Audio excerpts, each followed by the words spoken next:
In questi anni mi sono trovato spesso in difficoltà a scegliere un fronte e un'inclinazione o comunque un progetto per delle piante. Ora finalmente ho trovato il modo corretto, o comunque una tecnica che ti permette di trovare una soluzione abbastanza agevolmente. Un esempio lo trovate qui. Oggi non solo vi farò vedere ciò che ho fatto su questa pianta, ma vi farò vedere anche ciò che ho fatto su quest'altra pianta. Come avete visto, queste due piante sono state totalmente stravolte. Come sono state stravolte? O meglio, come è stato scelto il progetto? Allora, innanzitutto, poi vi farò vedere bene i dettagli, eccetera eccetera, ma il primo step è, come vedete qui, ho usato qualcosa per rialzare la pianta, per esempio, e l'ho inclinata. Le piante vanno inclinate, destra, sinistra, avanti, dietro, vanno ruotate, perché se vi ricordate bene prima il fronte era questo, ora è stata ruotata e già va molto meglio. Andiamo a toglierci la controconicità qui dietro, andiamo a esaltare il più possibile il tronco, e questo fronte ci permette anche di vedere il secco lì dietro, se ci fate caso. Ora, in questa pianta, che vi farò vedere per prima, poi passeremo alla rovere, innanzitutto è stato tolto il ramo qui dietro e sono stati tolti due rami che uscivano qui a sinistra, lasciando solo quello lì come profondità, che poi uscirà qui dietro. Ora vi lascio qui a schermo il disegno che ho fatto io su come vorrei che diventasse questa pianta, così mi fate sapere anche che cosa ne pensate. E ora vi spiego più o meno che cosa siamo andati a fare.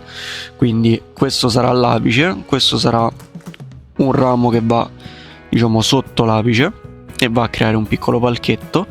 Qui stessa cosa, ci sarà un piccolo palchetto sottostante all'apice e qualcosa andrà anche in profondità. Questo andrà a riempire qui e questo qui dovrebbe uscire come primo ramo. E voi mi starete chiedendo, quindi perché c'è anche questo ramo sotto? Perché non si sa mai. Abbiamo deciso di lasciare questo come primo ramo, ma consci del fatto che sarà questo, se tutto va bene, il primo ramo. Poi qui che cosa siamo andati a fare? Niente per ora. Abbiamo messo questi segni col pennarello in modo tale da avere poi dei punti da andare a lavorare con il Dremel prossimamente. Poi oggi ho anche messo il liquido gin di nuovo su tutta questa parte di secco dietro, che sono sicuro che non andrò a lavorare. Quindi diciamo che sono state fatte operazioni veramente molto importanti, sia per questa pianta che per l'altra. Sono stato aiutato dal maestro al club, devo dire che mi ha veramente aperto gli occhi. Anche qui la filatura mi è venuta abbastanza bene, ho fatto dei piccoli errori, però piano piano li abbiamo risolti. Per esempio qui avevo fatto una filatura a U tra questi due rami, però poi non avevo il filo per andare a piegare, perché questo ramo veniva su dritto in questo modo, quindi abbiamo tolto il filo che faceva, diciamo, la V tra questi due rami e questo ci ha permesso di filarlo correttamente. Voi fatemi sapere che cosa ne pensate di quello che è stato fatto per ora e io vi faccio vedere la rovere, che non sono riuscito a mettere nella giusta posizione perché è un po' risicata con la base, però sicuramente vi farò vedere una foto che vi farà capire tutto. Ora siamo qui dalla rovere,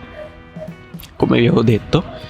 Vi faccio vedere intanto la foto di come sarà una volta rinvasata e tutto quanto. Per ora siamo così. Come vedete ho tolto questo qui, ma già l'avevo tolto. Ho tolto questo ramo qui dietro ed è un taglio molto importante. Ho tolto un altro ramo qui e qui vi starete chiedendo perché ho lasciato quel moncone. Perché non volevo togliere completamente tutto l'apice, che adesso poi sarà questo. Quindi a primavera tutto questo salterà, verrà fatto un taglio proprio qui e quindi diventerà una pianta molto molto più bella. Come è stato scelto questo progetto? Sicuramente dalla foto avete visto che sarà inclinata parecchio. Abbiamo messo poi un foglio qui dietro, un foglio bianco che simulava la scomparsa di quel ramo, e anche un foglio qui dietro per andare a simulare anche la perdita dell'altro ramo. E ci siamo resi conto che questa inclinazione insomma ci permette di rendere ben visibile tutta la bellissima sinuosità di questo tronco. Poi è stata fatta una filatura molto importante, cioè se vedete qui è stato usato il filo d'alluminio da 6 mm, quindi potete ben capire, e se vi ricordate anche come era inizialmente la pianta è stata fatta una piega molto importante, soprattutto qui, ma in realtà anche su quest'altro ramo qui è stata fatta una piega abbastanza importante, ma questa è stata una piegatura veramente fatta con tanta